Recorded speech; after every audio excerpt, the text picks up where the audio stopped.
Okay, welcome. um, so we'll start off here. I don't know if anyone has any updates they want to share, or I don't know, Susan, how are you faring with your modeling? Well, I'm just modeling. I'm just putting in forced numbers and getting numbers out, and it's a slow process because I can't seem to automate Hmm. it. Maybe if I had a different computer, someone was suggesting that I get a new computer for $3,000, that would help. Just sure. Well, just go do that. Yeah.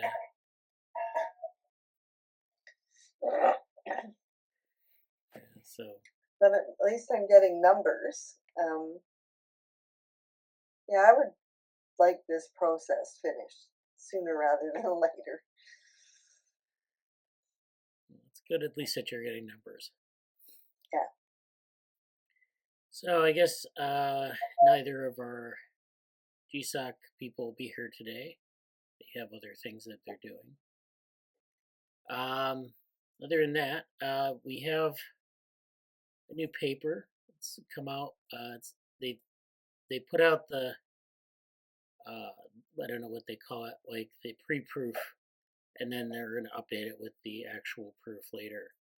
But this is the molecular basis of differentiation wave activity and embryogenesis. And you can see they put my name in here somehow in the title, but that'll get fixed later. But anyways, they've got a stub up now for it, and then they update it. So it has an address here or a DOI, and the paper is, it's now on BioSystems, so that's where it's being published in BioSystems, and so it's a nice paper. It's got a lot in it. We have I don't know how many figures, um, but there's a lot of analysis in here. This is something that the analysis I worked on with Lucas or Sarosh, and he's also doing this open worm um, studentship where he's working on building some pipelines for proteomic data and genomic data. So he's working on that. But for the paper, we worked on an analysis of secondary proteomic data as well as genomic data and methylome data. So we were looking at genes associated with proteins and then sort of the methylation sites on those genes and how they might affect the expression of proteins or how they might be related to development. So, yeah, we have a lot of analyses here of the secondary data. We've used 4 species. So, the main focus of this is C. elegans. So, C. elegans was, where we had the genes, the proteins, and the methylation sites. Then we also had protein data for Drosophila, uh, yeast, and mouse. And so we had those, and we have like a corresponding list of proteins. And again, when you go across evolution like that, you have to look for paralogs because the same list of proteins isn't necessarily available in every species. You have to, uh, you know, find out what the paralog is for that species and then look at it. So, yeah, there's a lot of analysis, and this is a figure of sort of the proteomic analysis. Basically, it's where we took counts of different proteins present for each ID in each species and looked at the differences between the species and the types of development. So we had mosaic development represented through C. elegans and Drosophila, regulative development uh, represented by mouse, and then their yeast are, I wouldn't say no development. They have these basic changes in polarity and adhesion. They're sort of like a developmental stage, but they don't express the same type of development as other metazoans. So it's an interesting set of relationships there. And as you might expect, the C. elegans and Drosophila kind of share proteins and protein abundances, whereas the mouse shares less of it, and then the yeast shares even less. but it's an interesting analysis. And then I was working on these types of uh, relationship networks, uh, which let's see, these type of relationship networks, which are I can't remember the name right now, models of interactive contributions. So these are there are two different types. There are these fully connected models of interactive contribution and ordered models of interactive contribution. Basically, looking at all proteins or all genes related to a certain protein as a connected network, and then all genes associated with a certain protein in terms of their order on the chromosome and how they're maybe regulated. So that stuff is in the paper too. And so there was a lot of conceptual stuff in the paper. We had a nice review of differentiation waves and some of the mechanisms for them, and kind of going through the sort of the cell biology, so just kind of relating it to some of the mechanics, but most importantly relating it down to the genomic level. And so I guess the takeaway actually is this diagram 13. So this is diagram or figure 13, and this has sort of a nice diagram of what we have. So we have all these proteins or these genes related to proteins here, but you have the labels, the gene labels, and then the proteins to the right in parentheses. You have the expression level, genes by order of expression, and their presence in these different data sets. We took a number of data sets and found different data points. So there was like an early development, mid development, late development, and we had all those data sets, and those were sort of our. So for this, it was mid to early development. So it went from mid to early development, just showing the change, showing across genes. So you have the genes that are ordered by their expression, and then their expression level, which goes up to here. So you can see the most highly expressed genes are SEC1 associated with MAPK protein. The second highest is GSK3 related to GSK protein. And then some of these down here, like PKC2 and PKC protein, these are all C. elegans. So you have like the gene associated with the protein in C. elegans, the level of expression, rank ordered, and then these two different time points. There wasn't a lot of variation between early and mid development, but that sort of creates that 3D surface. And so this is the 3D surface without the labels, kind of from a different perspective, just showing the sort of the nature of that surface. And then, mapping that to morphology, you have, and then this isn't in terms of this landscape, but this is in terms of one of these images that we worked on for another paper. This is this camera lucida drawing of the Drosophila imaginal disc. And, from this image, we have a nice sort of character, something that characterizes a differentiation wave going across the imaginal disc. So here in this part of the disc, you have differentiated cells. These are ommatidia, so this is in the eye of the Drosophila, and the imaginal disc is sort of the precursor to the eye, and it can also be a precursor to a wing. In this case, it's the precursor to the eye. So you have these different ommatidia that form. They're basically little tiny, I don't know what I call them eyes, but they're cell complexes that sense light. And so this is the differentiated state on this side. This is the furrow, and then these are the undifferentiated cells here. And the idea is that this moves across the surface at a certain rate, and a lot of these proteins are expressed as a consequence of that. Once the wave moves across, you get differentiation behind it, and you get these proteins expressed. And so the only problem with our data set it wasn't, well, I guess it was explicitly developmental for the genes, but the proteins, of course, were kind of more general. So there were a lot of challenges in this paper with working with secondary data sets. But I think we did a pretty good job of characterizing a lot of this stuff. It's a very long paper. I think it's a very good,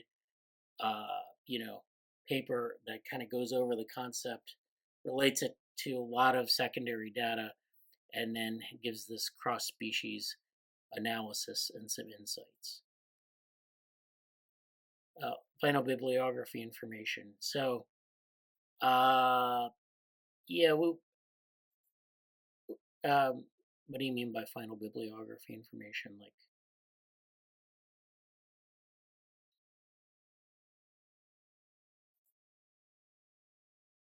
pages. Okay, so a number of pages. If I open up the PDF.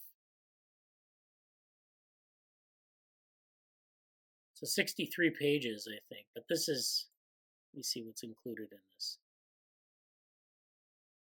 Yeah, it's 63 pages with everything in it. So we have our our main text, our bibliography.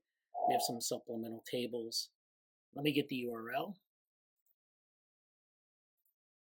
And I'll post the URL in the chat. I don't know if this is going to change when they have the final version of it, but there we go. So yeah, I think it's like I said, this is the pre-proof version, and I guess there's going to be like a final version soon. But I think that URL will be the same. I'm not really sure how they do that, but once the final version comes out, I'll send everyone who's an author on it. I'll send them, all the stuff that I get as corresponding authors. So, okay. So that's that. Yeah, congratulations to everyone on that. That was good work. Yeah. So actually, the authors here are myself, Sarosh Bastani, who is Lucas.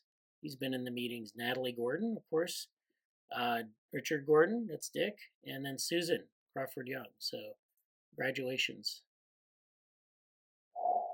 Yeah. Great. So hello, Pakhi. How are you?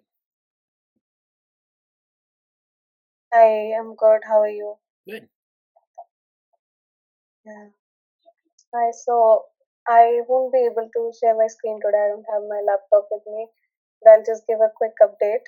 So, for the last 3 days, I've been working on creating the NDP file, which will it.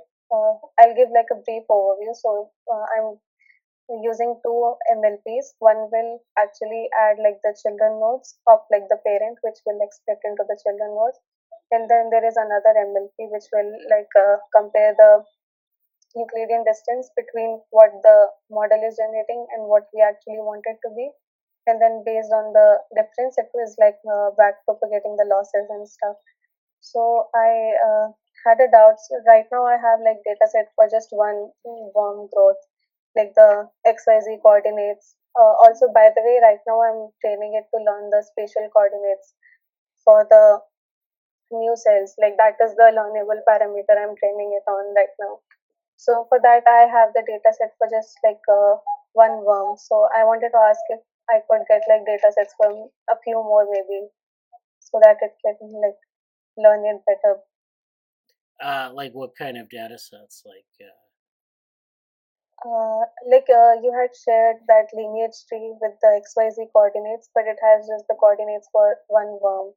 So similarly, it has like for different types of worms and all, preferably with different cells in them, some with maybe mutations and all. If that's not available, that's also okay. But like some like a variety of data set for the model to train on. Yeah. We do have one. I think we have a zebrafish data set that's kind of set up the same way, where it has like the cell positions, and that's something. It's like larval. It's larval zebrafish, so it has basically the shape of the embryo, and that's differentiating into this, tadpole I don't remember the details, but that's the same type of data as what you have for the C. elegans. I've also been working on this larval C. elegans data set. I showed it in the meeting a couple weeks ago. That might be useful as well for training data. This is something that from a recent paper, and I'll have to pull it out. But yeah, I can get you those data sets. I think those would be useful because we have the C. elegans. This is like a data set that is, they've basically taken a bunch of embryos and they've gotten the microscopy data, but it's not really that useful unless you kind of average it out. So we only have like kind of one C. elegans. I guess we could probably go back and use the the rawer form of that data as well. But yeah, I mean we can think about that, but it's not. I don't think it's going to be as clean. I mean, they're not going to have like the representative cells. It'll be kind of like you'll have a lot of incomplete data. So yeah, we might try like different, like an embryo, larval C. elegans, or larval zebrafish to see what that looks like. But yeah, we don't really have like mutant phenotypes and stuff like that. All right, all right. If possible, could you please share the link? I'll go through the data set as well. Yeah.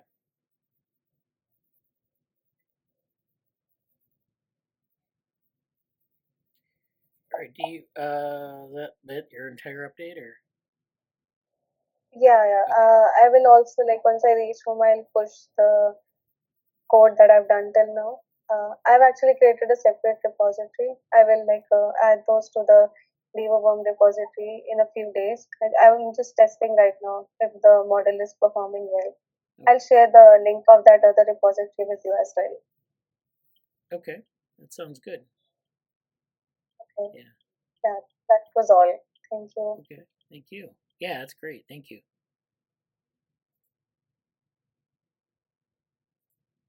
Okay, so I think that's it for updates. Anything else before we move on?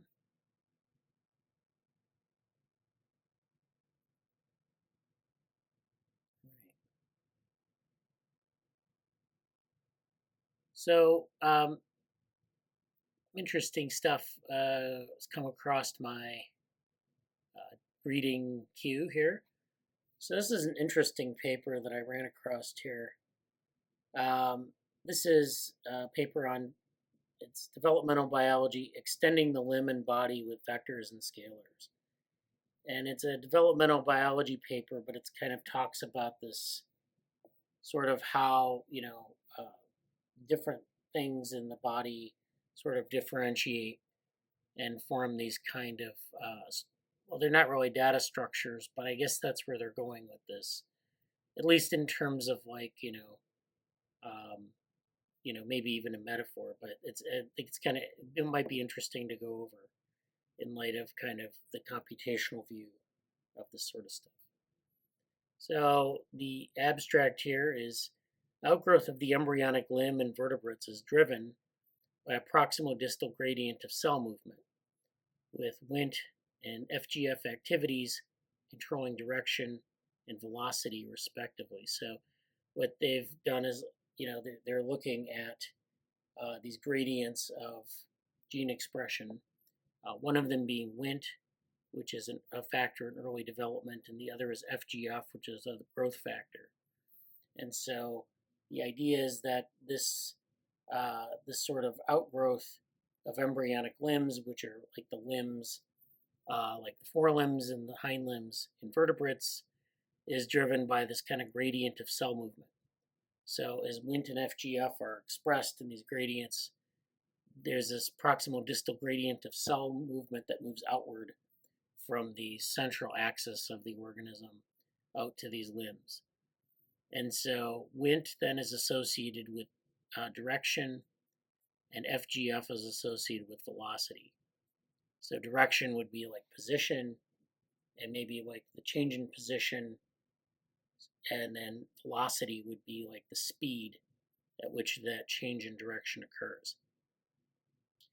So this gives us kind of these vectors and scalars, I guess, of what they're talking about. The direction would be the vector, and the velocity would be the scalar.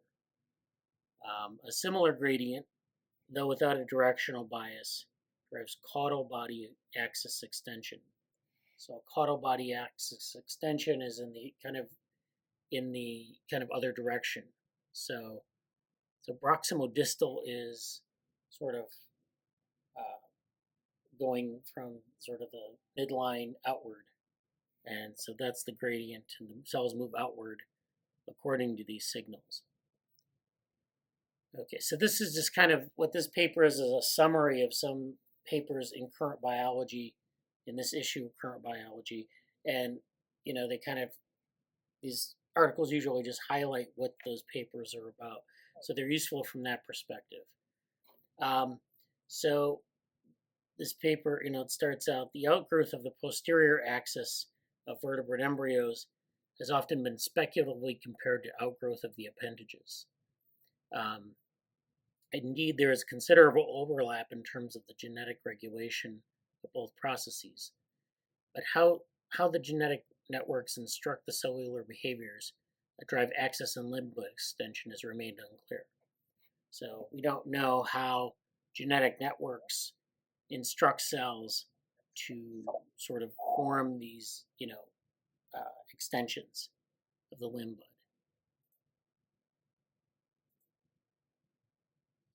bud. What was the title of that paper? The one you're talking about? Hold on. All right. So the title is Developmental Biology Extending the Limb and Body with Vectors and Scalars. This is from Current Biology, yeah. So they ask this question, and they say 3 papers, 1 through 3, one of them in a recent issue of Current Biology, now address this issue, pointing to conserved mechanisms of cell movement. Although 2 of these papers make some use of established techniques, such as labeling specific lineages of vital dyes, the core data of all 3 papers are generated by tracking cell behavior with sophisticated time-lapse video microscopy. So across development, they're tracking cell behavior. So this is cell tracking, whereas you can also use labeling with dyes, but it's hard to get a sense of, that movement without the cell tracking data. Of course, the cell tracking data is where you basically end up with a set of numbers in XYZ coordinates. And so that's kind of what we want for these kinds of, statements about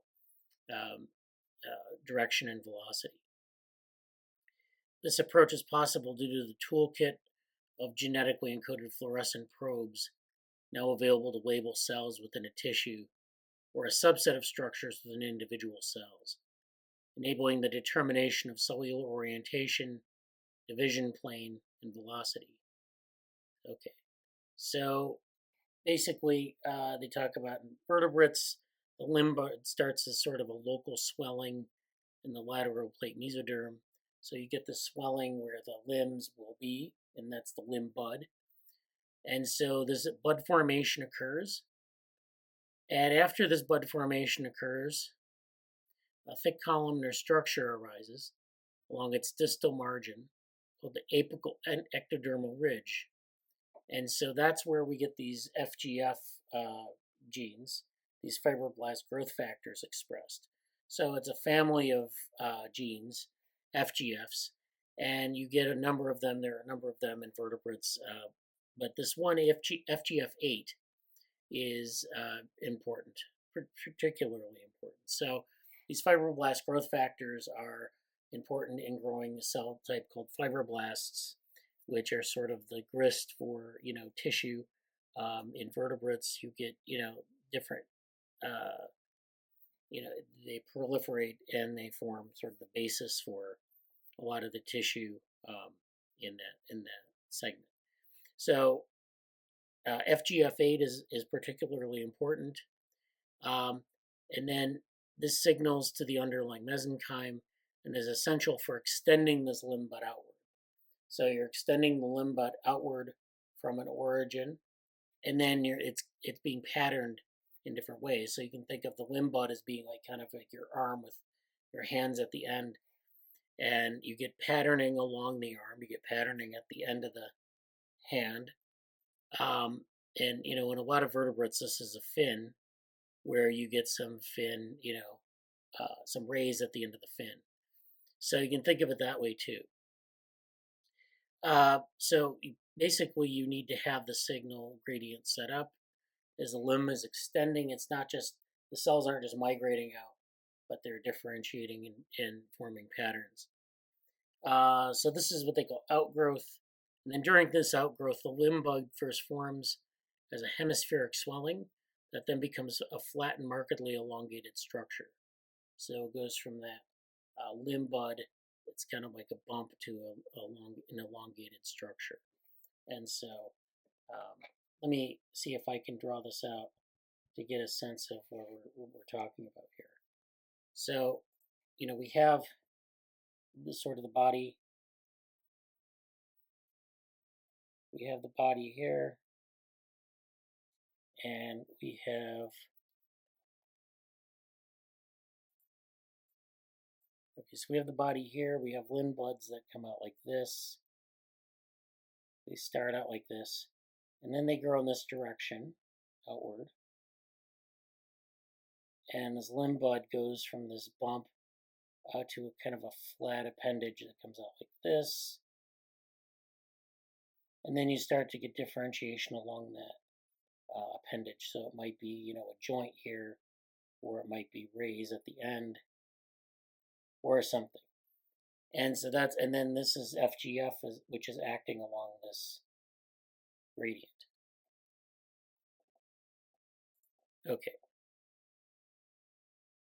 Okay, so that's kind of where they're going with this. This process has been traditionally perceived as driven by anisotropic growth, that is spatially graded proliferation at a high rate in the distal blood mesenchyme, driven by mitogenic activity of derived FGF. Okay, so this is kind of the idea that there's this anisotropic growth. It means it's growing in one direction, or it's not growing like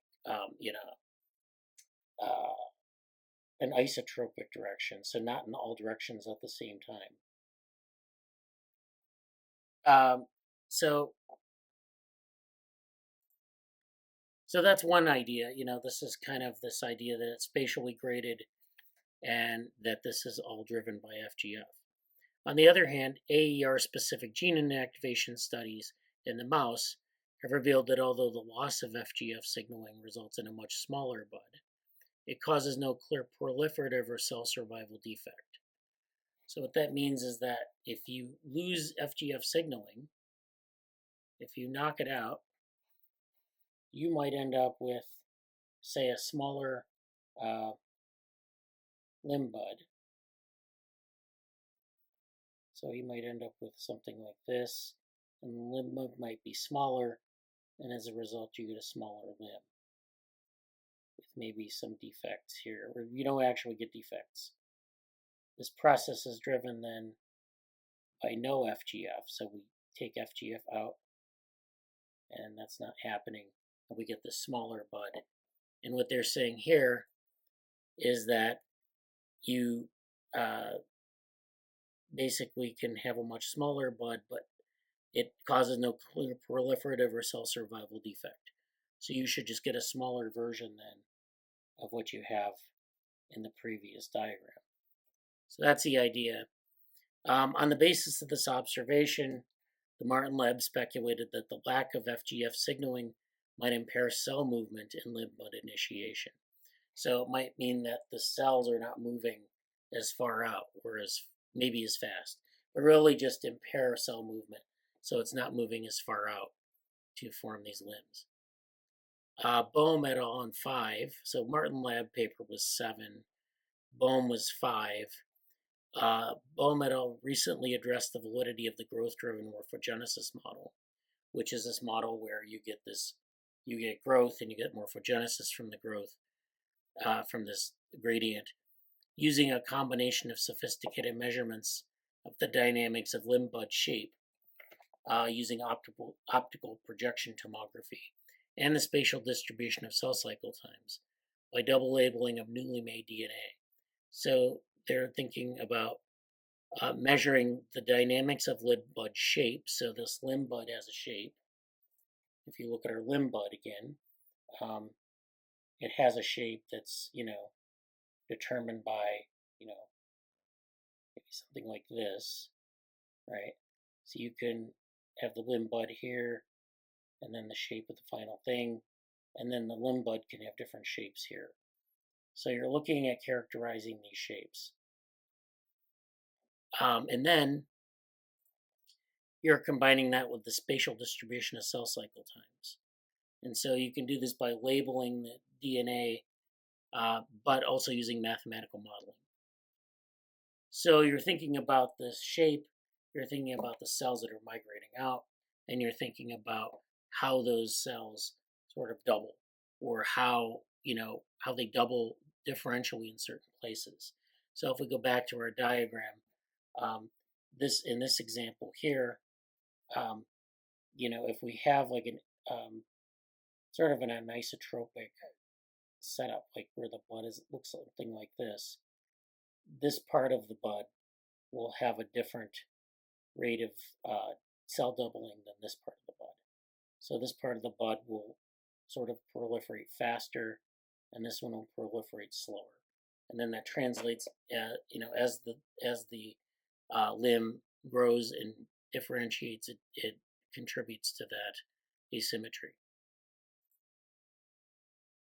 So they do this sort of study. The proliferation rates they measured in 3 dimensions indicate that graded proliferation is not sufficiently high or rapid enough distally to generate elongated limb outgrowth, as predicted in silico. So this was an in silico study that they did in 5, and they're not able to, get the same results as you get in the laboratory. Hence, there must be other directional processes, such as oriented cell division or migration, that drive morphogenesis. So it means that for these limbs, as they grow, they have this sort of oriented cell division and migration. And so if you look at cells that are dividing, they might divide like this along an axis. They might divide like this along an axis. And you can see there's a bias in each direction as those cells divide. And so if you have like a mass of cells where division occurs more in this direction than this direction, then you get more mass up here than down here. And so it just becomes like this, it contributes to these asymmetric shapes, this anisotropy. This clarification sets the stage for 2 papers from the Hough and Tabin labs, and that's 2 and 3, that examine exactly such directional processes during limb development. A 3rd paper from the Pakhi lab, number 1, illuminates how, with the proper constraints, random cell movement leads to caudally directed body axis extension. So they do these experiments. They talk a little bit about some of the results that they get. And then this part here is interesting. Having established that oriented cell behaviors control both normal limb bud initiation and subsequent outgrowth, the next step was to identify factors that may control such behaviors. As Wnt planar cell polarity, or PCP signaling, is known to regulate oriented cell movements and division, both groups examined mice lacking Wnt5a, which is a Wnt factor, Wnt gene, in which both the limb and caudal body axes are severely shortened. So this is a mutation of Wnt5a where it's knocked out. And this knockout represents limb and caudal body axes being severely shortened. So again, we have this, the body axis is shortened and the limb is shortened. So you basically have the signal that can't be, propagated down it doesn't contribute to growth. Okay, so the rostral-caudal movements in the lateral plate mesoderm at very early limb bud stages were absent in these mutants.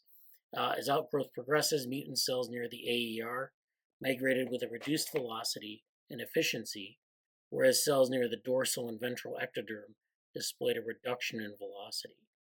So this is where you have these mutant cells. As outgrowth progresses, they migrate with reduced velocity, so they slow down, and efficiency, whereas cells near the dorsal and ventral ectoderm display reduction in velocity, efficiency, and coherence. So this is where we have these mutant cells in two different places, near the AER and in the dorsal and ventral ectoderm. And in both cases, they exhibit this reduction in velocity. But in this latter case, you also have I guess in the AER migration case, you have reduced velocity and efficiency. And in the latter case, you have a reduction in velocity, efficiency, and coherence, whatever that means. But anyways, the point is that the velocity is reduced relative to the wild-type cells. And so that shows you how this velocity can be controlled by Wnt. If you have Wnt in where this Wnt5a gene, if it's normally functioning, you get this, velocity of the wild type. And if it's knocked out, then you get this reduced velocity. My computer's acting up. So I thought I would add to this that in an embryology course I took, thanks to Dick, if you don't develop a lung, you don't develop limbs. Oh, okay.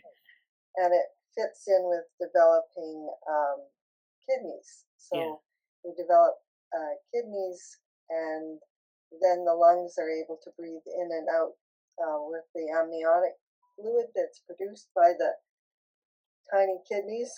Yeah. And when you get the lung development, then you get proper limb development. Yeah. So, anyways, and I may come in and out, or maybe I should just give up. I'm taking my computer in this week. Okay. To have it looked at. Yeah. It just freezes all of a sudden. Yeah. So, yeah, it's just. All right. Okay, so so these disorganized behaviors may account for the somewhat expanded dorsal ventral axis in Wnt5a mutants. So both groups found that implanting a small source of Wnt5a protein, so this isn't the gene, it's not the expressed gene, but it's the protein, in normal buds. So you take the Wnt5a protein, you put it in normal buds, resulted in nearby labeled cells orienting or moving towards the Wnt5a source, consistent with the idea that the normal gradient of Wnt5a in the limb bud may act as a chemoattractant and instruct both directional cell behaviors. So this is interesting. This Wnt5a protein, Wnt5a gene is expressed. It contributes to the velocity of the cells, but then it produces a protein which then acts as a chemoattractant and can instruct directional cell behavior. So it kind of reinforces what's going on with the cells and moving towards the end of the limb bud. Both proximal distal extension and dorsal ventral compression appear to be governed by this Wnt PCP activity, contributing to the distinctive paddle shape of the outgrown limb bud. So the outgrown limb bud is going to have this paddle shape. It's going to go from this sort of rounded bud like this, sort of a paddle shape like this.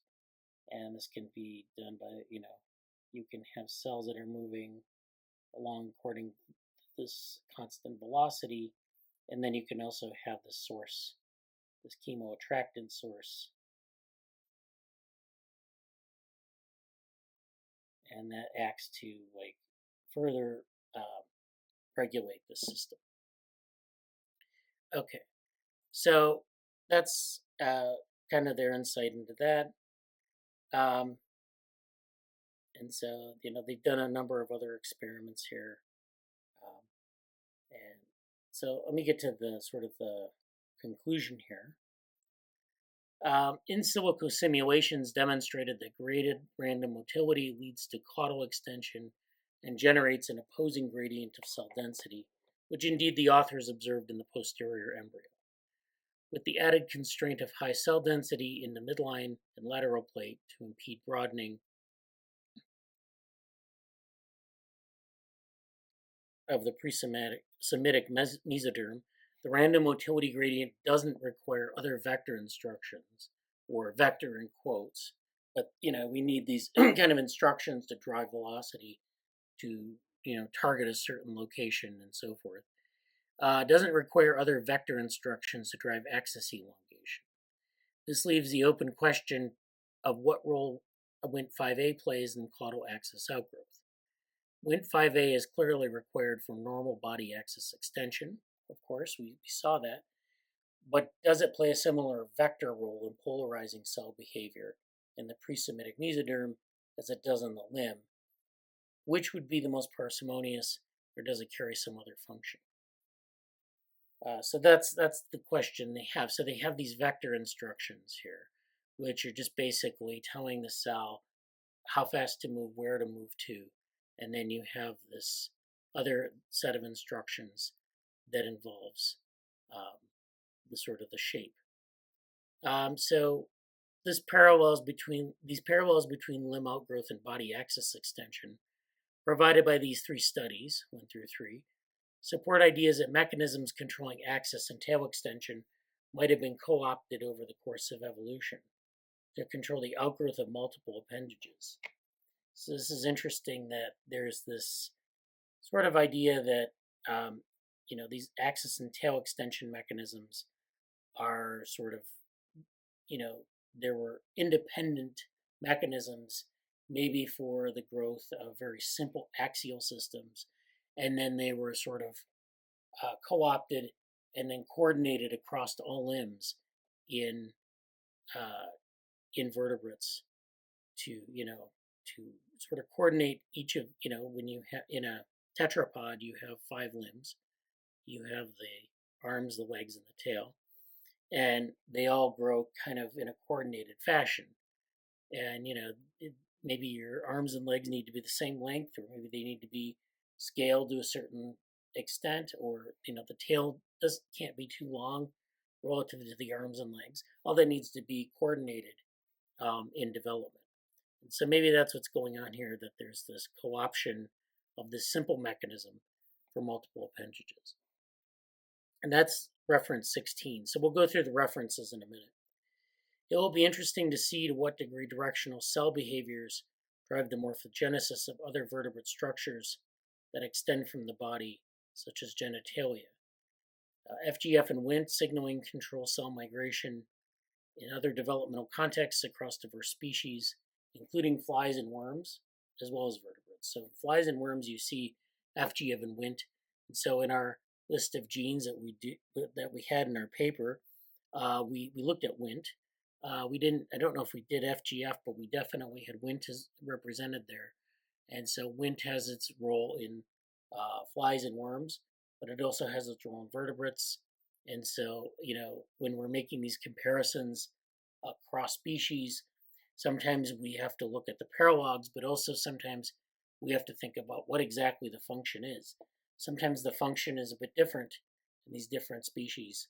And so you have to, maybe that's something we didn't really take into account in our data analysis, but might be important. So you can also ask the question, to what extent are downstream signaling components conserved? And by that, we mean, if we have these simple mechanisms and they're co-opted for coordinated extension of limbs, they had to start from somewhere. And those basic components have to be conserved in evolution. That means they can't change. They can't be mutated. They can't be recombined. They can't be lost. They have to be conserved. And so if those things are conserved, highly conserved, then these things, you probably have a better chance of having these kind of components to work well. But we don't know the answer to that. Conversely, now that common cell mechanisms appear to operate between extension of the vertebrate axis and limb, what distinctions in these morphogenetic processes dictate the final differences in shape achieved. So, we have some, differences in how this process works in different contexts. How, what are the kind of the details required, or what are the changes required? What is the anisotropy required to get these final differences in shape? So obviously exciting work lies ahead. And so this is something that they're looking forward to. I think it's interesting. But let's look at these references. So references 1 through 3, we have reference 1, which is this paper, A Random Cell Motility Gradient Downstream of FGF Controls the Elongation of an Amnio Embryo. So this is where they're looking at a vertebrate, and they're looking at this FGF, and they're looking at this random cell motility gradient. And this is in Nature. This was from 2010.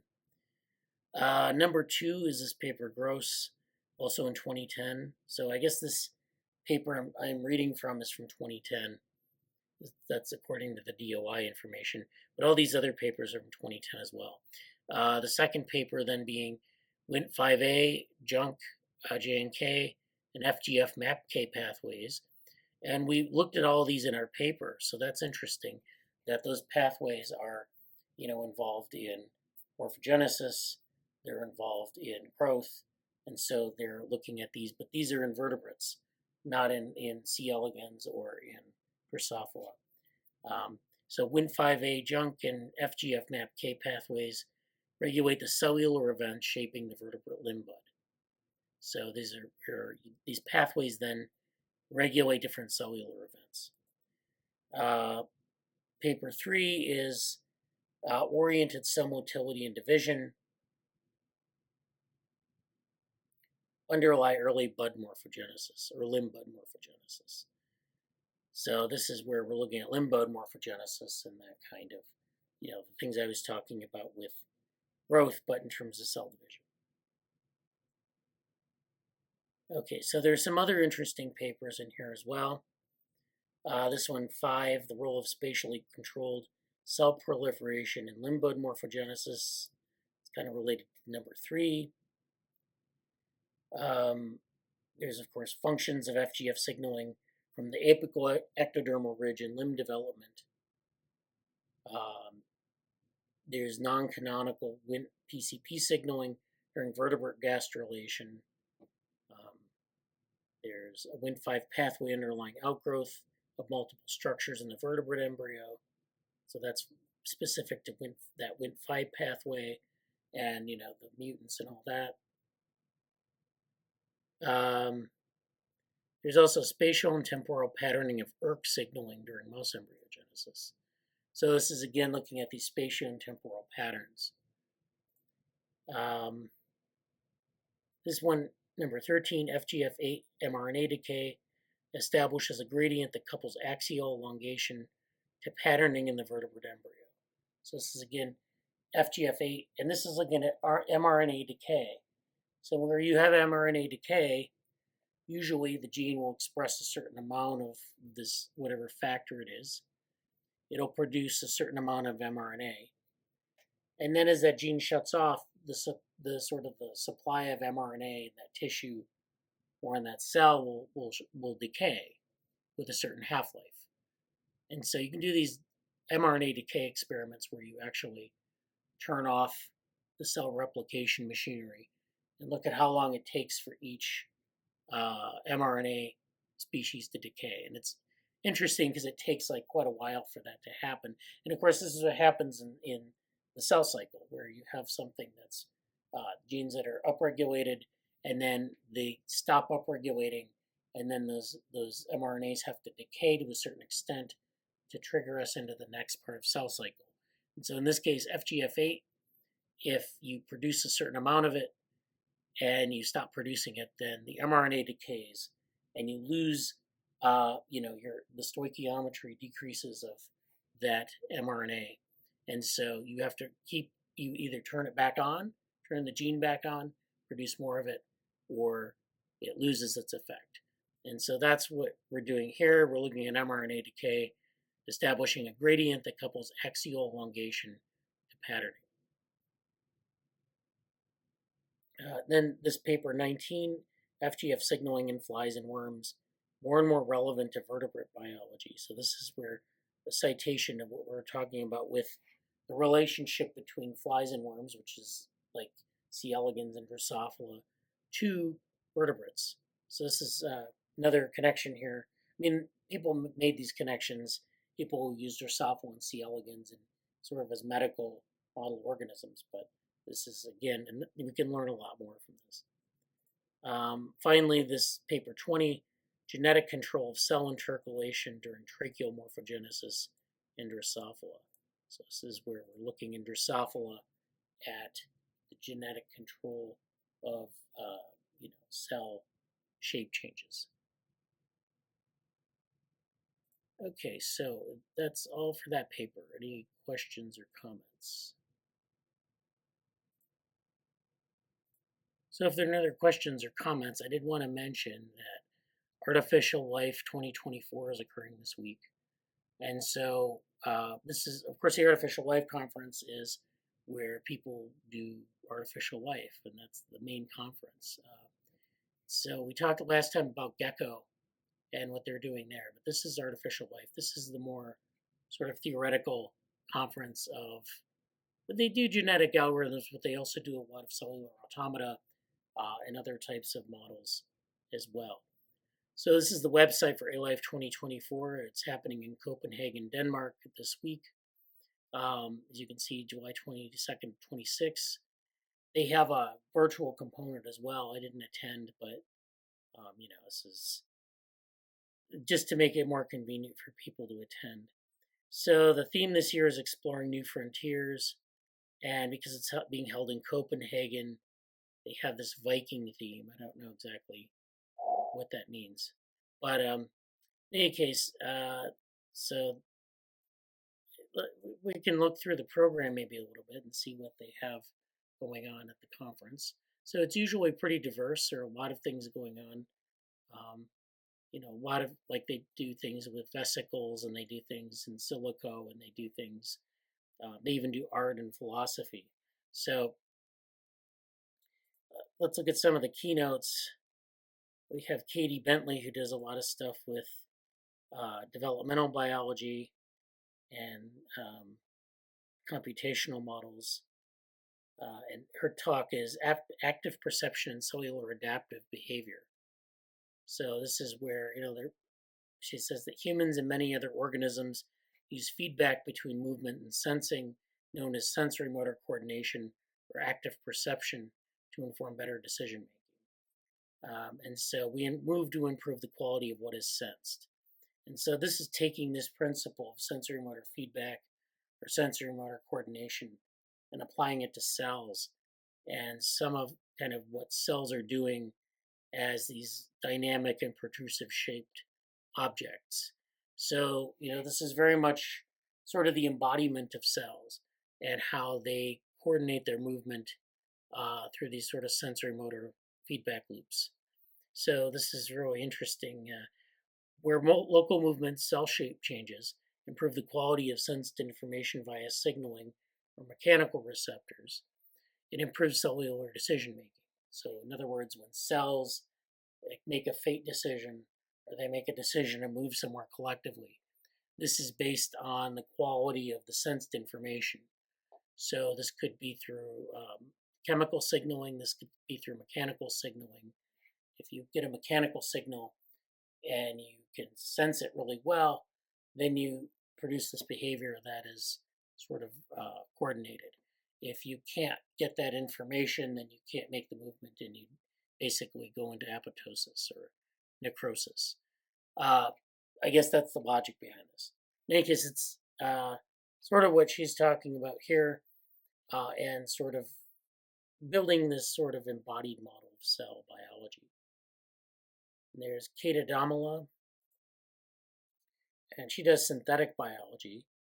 So her talk is life but not alive, synthetic biological cells. And of course, we've talked about synthetic biology, where you want to create sort of these artificial life in biological cells. And so creating artificial life would allow us to diversify the chassis of biological studies and bioengineering.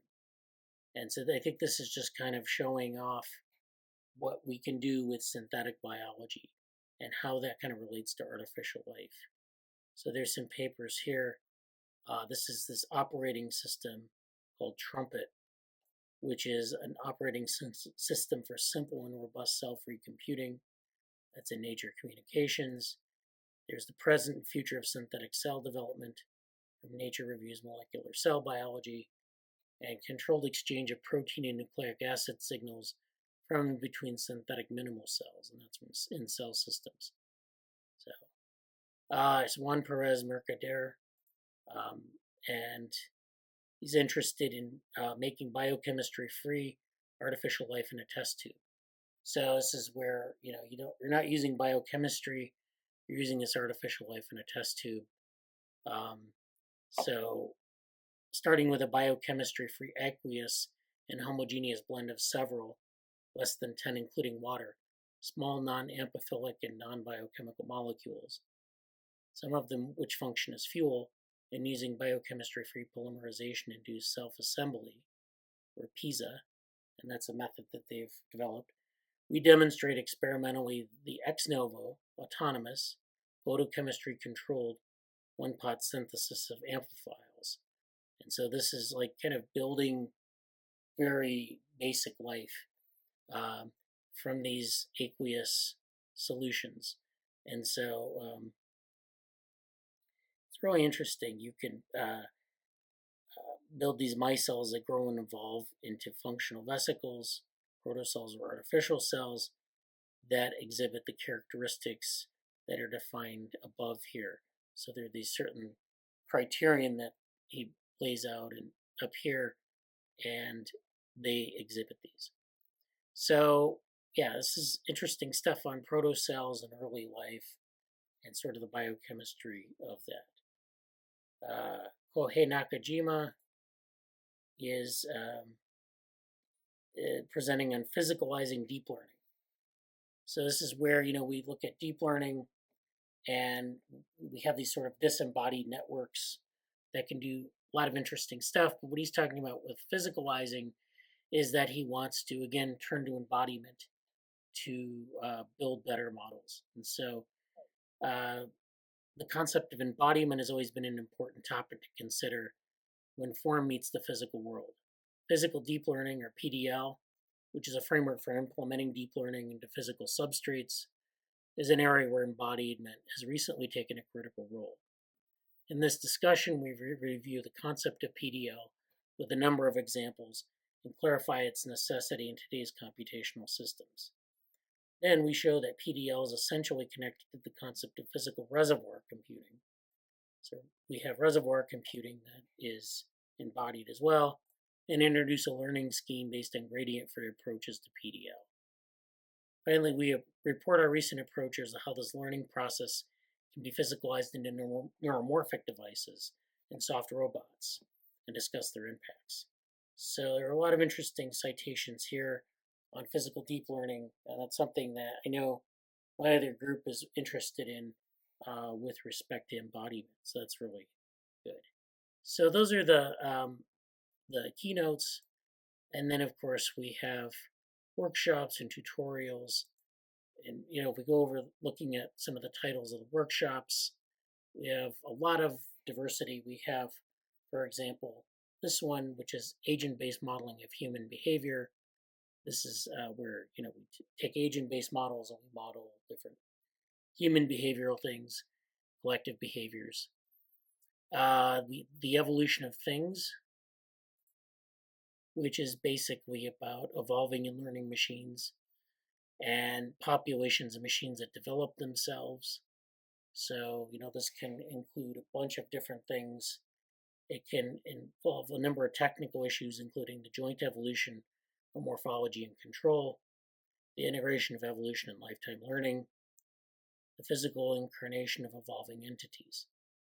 So this is a lot of the evolution of things. Apparently is very specific.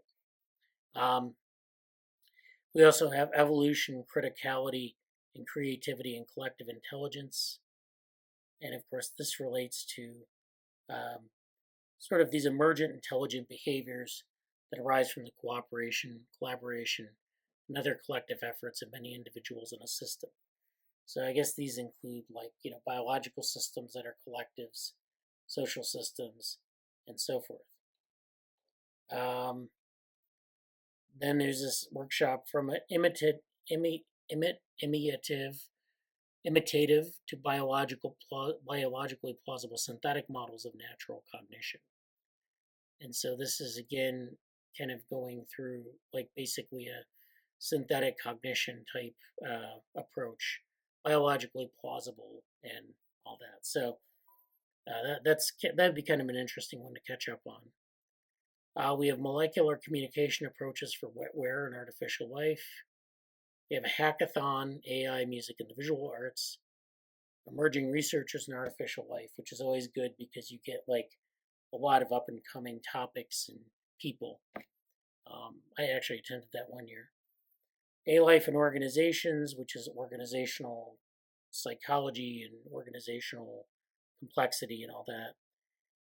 Making time, temporality in natural and artificial systems. So this is talking about time in biological and social systems and any other type of system you can think of. The Alife Encyclopedia Hackathon. So this is the organization that sort of sponsors the Alife conference, et.al. They have their own online encyclopedia. And so they run a hackathon to update that encyclopedia. Goal-directed behavior in life and non-life. So this is, again, having to do with goal-directed behavior and a lot of things related to teleology and, Camaliforms 4, the fourth workshop on chemistry and artificial life forms. And then finally, nature-inspired simulation and visualization of complex networks. So that's a lot of interesting workshops as well. Okay. So, yeah, Dick has a comment here from the first paper we did, or the limb development paper. I looked into limb development long ago, but decided it was 3D and too much for getting images in computer simulations then. Yeah, might be a lot easier to do now. I don't know. To do those kind of simulations. Certainly, maybe in CompuCell 3D, we could do something like that. In fact, I'm not really sure. They may have some things, some interesting things having to do with chick embryos. Because I know they do a lot of modeling of chick embryos. I'm not sure if they've got, really kind of deal with limb budding or anything like that. But, it's a thought. Okay, so are there any other things we need to talk about before we go? Okay. All right, thanks. Have a good week.